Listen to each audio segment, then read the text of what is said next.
Today, he is the owner of Daily Carry Company, and super excited. I got him here on a Tuesday night. It's about to be nighttime where he is. He's over out in Hawaii, right? Yeah. Shoots, Yeah, man. Maui. Shoots. That's dope. And he's here tonight. He's going to be sharing his story with us. Just get to know him a little bit. Shoot the shit, unbox some stuff. I got a couple things that I got to unbox. I got a super sweet package from Daily Carry Company as well. And this was the last package that I was waiting for before that 7K giveaway. And I'm doing that tonight. So thank you guys so much for your patience. Really appreciate that. But yeah, let's see who entered the chat. Looks like we got a couple people in here already. Mike and Ike says, first, what's going on, Mike and Ike's? EDC Knife and Tool, Trevor, how you doing? Thank you for being a member, my friend. Jason Cable, he says, yo, what's up? NFK20 says, what's up, everyone? Ground Fog says, hello. Brian Kerr, how you doing? Chris Valdez, he says, sup, guys. Mike Barbarian Brownie, what is going on? I hope everyone is having a wakapow of a Tuesday. So yeah, agenda for today, I'm just going to be getting to know Tyson from Daily Carry Company, and then we're going to be unboxing some gear. And that's pretty much it. It's as easy as that. But before I do that, Tyson, I always like kicking it off with what we carried today. So I don't know if you were just in the house all day. Maybe you were, maybe you weren't. But what did you carry today? What was on your person? I'm usually in the house all day, but I do leave occasionally. And today I left, so I took my wallet. Okay. This is just the PT1, Nice. our standard leather wallet. Yeah. I rock an iPhone SE. No way. Yeah, it's set up as like a dumb phone, so it's on grayscale, no case, super lightweight. Nice. And I do carry an e-reader, so this is like the Books Palma.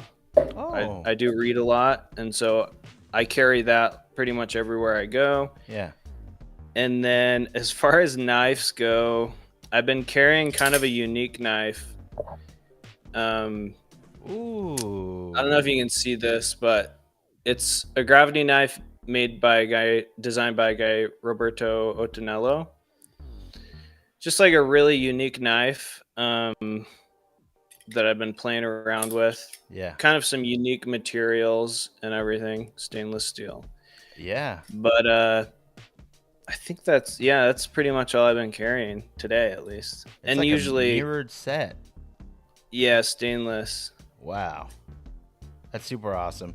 We got Barbarian Brownie. He says, I daily my tie pick on my keys from you. Dude, I love that. That's awesome. I've given like a ton of tie picks away to my friends that are not into EDC, and they're always like, dude, I still use your toothpick. Yeah, that's good. That's good. Doesn't that make you feel good? Like when, you're like, hey, you probably aren't into this niche, but here you go.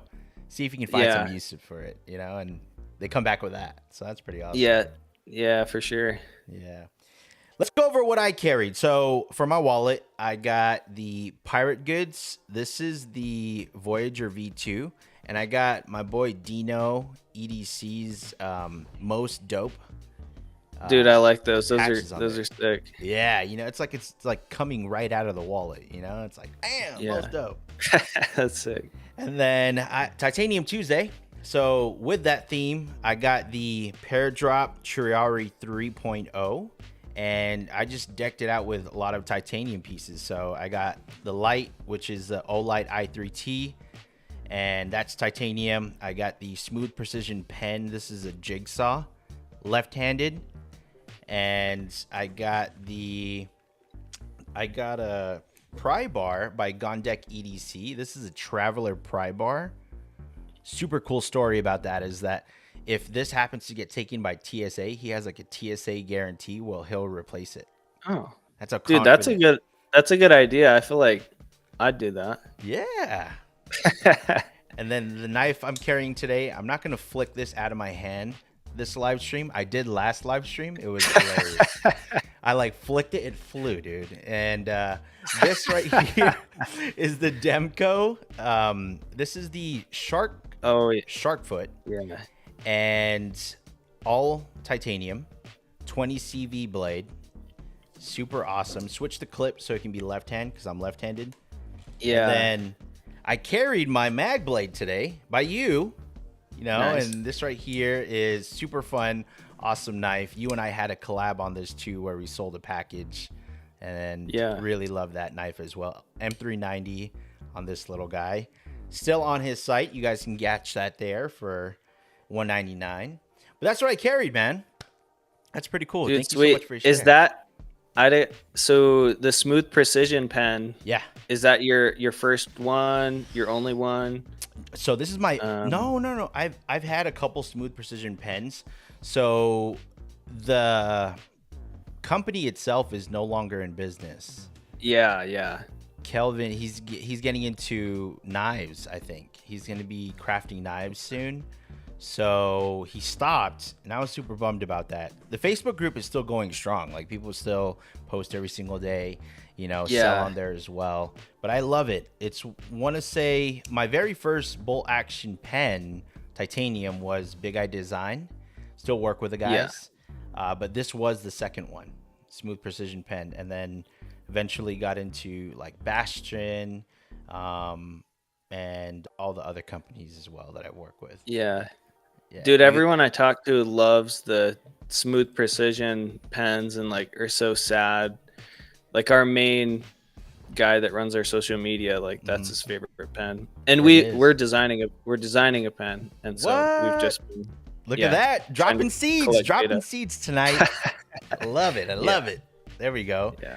That's awesome. Well, I'm gonna ask you a couple questions, and as I do that, Tyson, I'm just gonna unbox some stuff while you answer that, and then that way we can get to know you a little bit. But first question is, how did Daily Carry Company get started?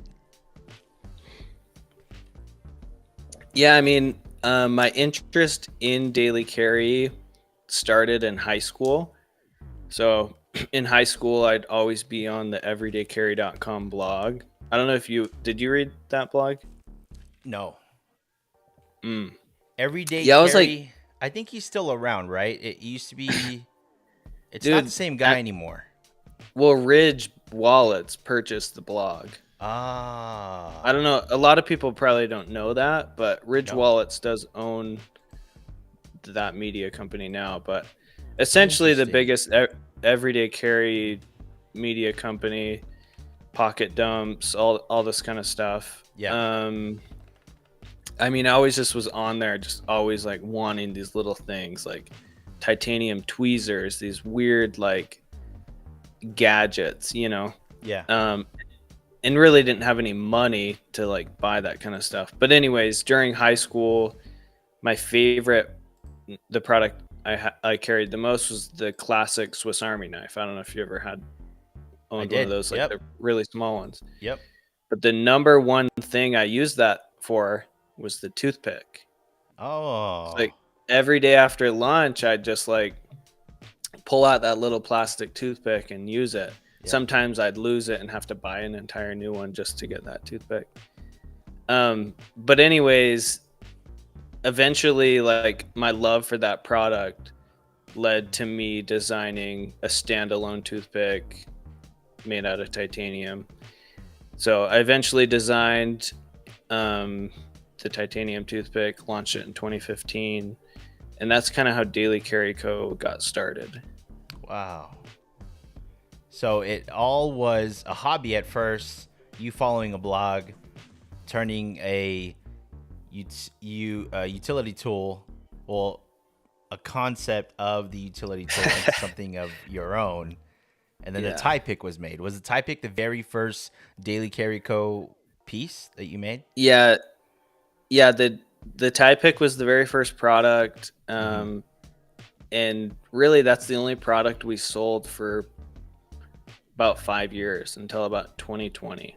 Wow. We launched some products in there, but none of them really took off. The tie pick was kind of just the hero product. And also like the company was kind of just like a side gig Right. per se. It wasn't like this like serious company with employees and like a warehouse and all this kind of stuff. Yeah. Which it is now, Yeah. right? And you're operating it from remote, right? Yeah.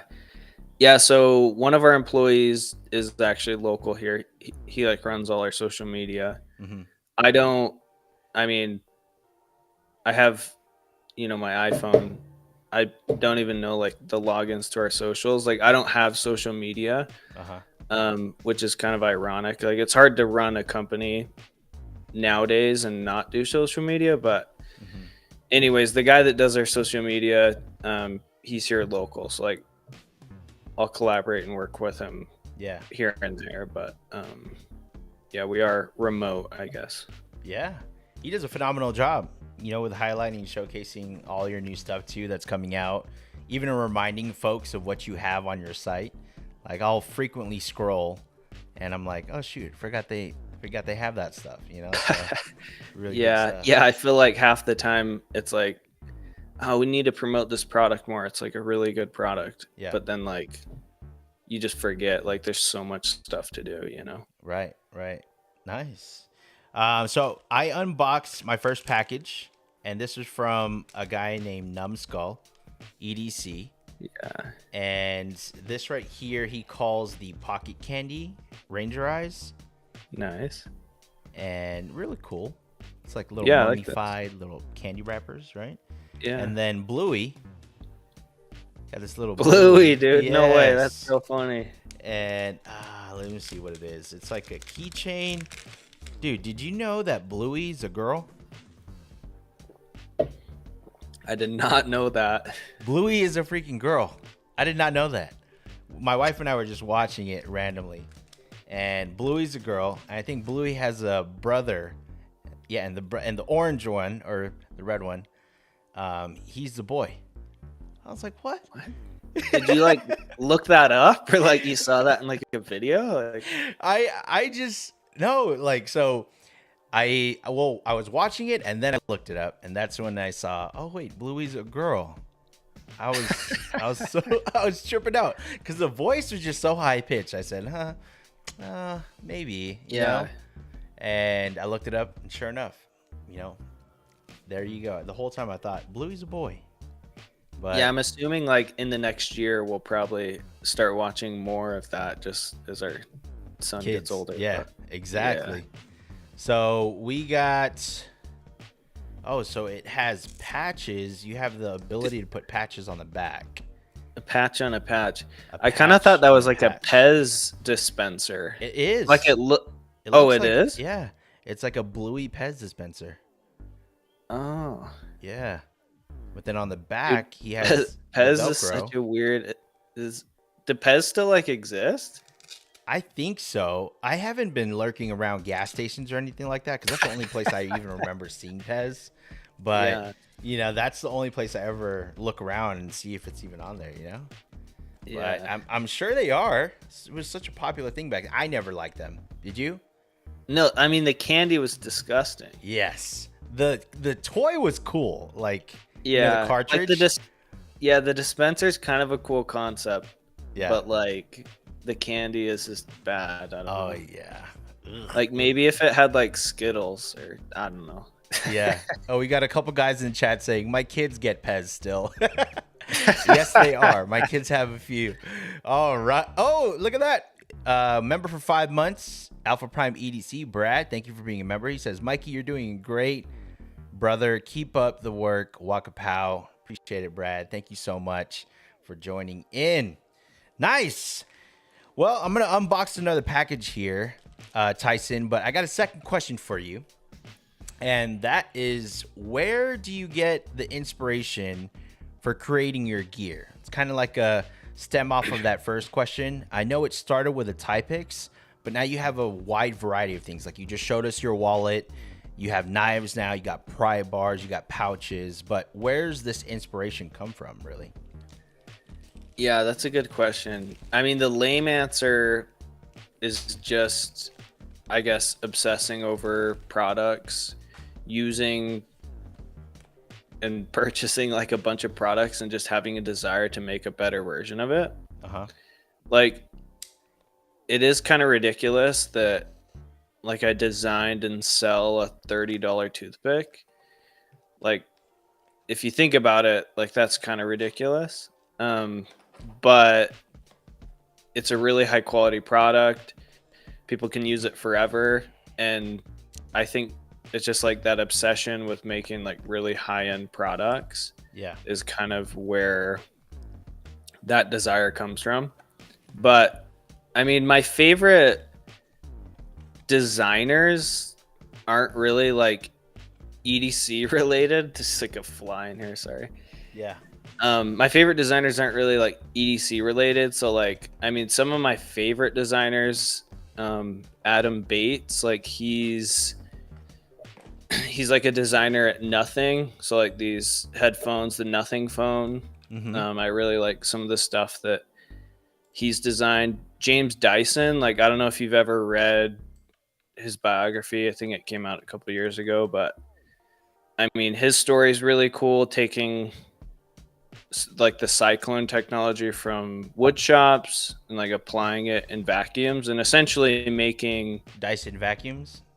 Yeah, Dyson vacuums. Whoa. Like, so like taking something so boring as a vacuum and just creating the best vacuum in the world. Yeah, is just like, that's really inspiring. That's really cool. And obviously, like I'm not on that level, but for me, like that's where I draw like a lot of my inspiration. Yeah, absolutely. But I feel like there's like elegance in simple things, and like it's hard to achieve like simplicity. But yeah, I don't know. I'm not like some design prodigy. It's mostly just like running with incredible designers that have done amazing things and iterating them into my own aesthetic, my own style, like changing things that I don't like about it. But I don't know if that like answers the question. 100%. So tell me a little about the story around the knives that you make, because they're like gravity knives, right? Some have a butterfly-esque, mechanism to it.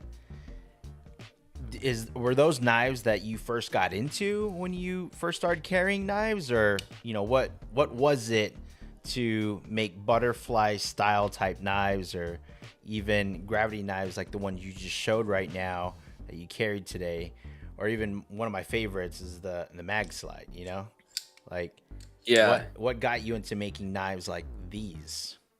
Yeah, I think the biggest thing was just not being like super satisfied with what was out there. And like a lot of the stuff that's out there is like really well designed, but it's just not my style. Okay. And so just fiddling with that, going back and forth with the aesthetics of certain knives, the mechanisms of like how they open. Like, I mean, we are making like a flipper. This is coming out soon. Ooh.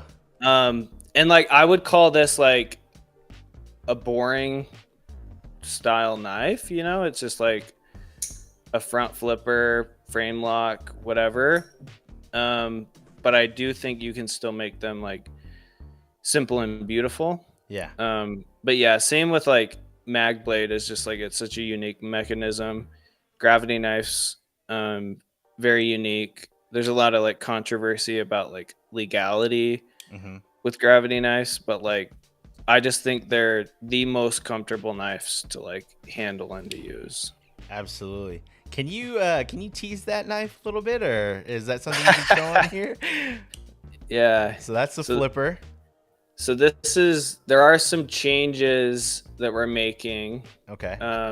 It's really slim. Okay. So this would be like very daily carryable. I'm not trying to like whack my camera with this thing. The blade, man. The freaking compared to like that you got on there. Oh man. I should have one of these. Oh. It's a pretty small blade or knife. Like this is this would be classified as a small knife, and I don't know if you can see that, but Absolutely. Yeah. That's sick. So I and this is noticed like this is set up ambidextrous, right? ambidextrous for you, Ooh. literally for you, dude. Really? Heck Yeah, I'm dead serious. That's dope, Like I feel like man. there's small things that like you forget about or don't think about, and it's just like that's some. I mean, I'm right-handed, so I don't think about that. Yeah, But then like I remember one day on a call with you, you mentioned that, and I was like, dude, that probably sucks. Like having to find knives that like are ambidextrous, but yeah. It's good to, I mean, it's good for me because I get to work on the manipulation of opening knives with my right hand. It's just, you know, being left-handed, you don't necessarily get left out, but there isn't a huge market for it, right? And I'm sure companies don't want to make a bunch of left-hand specific knives and just lose out on it because there's such a small market out there. And you know, it ain't gonna sell unless you do like custom knives where you have to put in that custom order, you know. But that goes Yeah. upwards of like, you know, extra hundreds and hundreds of dollars. So yeah, man, I get it. Well, thanks for that share. We're gonna dive into a little bit more of that when I open your package, but I'm gonna open up. I just opened up these two knives. I got knives from Civivi, and Nice. this one Classic. here is the new Elementum. This is the polished clear Lexan handle Elementum.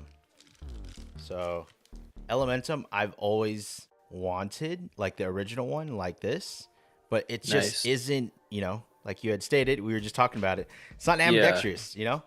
And this is the new Lexan model that they have. Gives you like Ultim vibes. When I think of Lexan, I think of the Lexan Victorinox. Like there was an old Victorinox that had Lexan scales. And that's what I think of. Yeah, totally. Ooh, that action, man. I love that. So, you know, super sweet. Let's see. D2 blade, Lexan handle, polished clear, and you can see all the internals like so. So that's pretty cool. I like that. Dude, I am like, so they sent you those or you bought these? They sent me these. So I went to SHOT Show. SHOT Show was out here in Las Vegas. I was able to reconnect with the people over there that run all of their social media and their influencer networks. And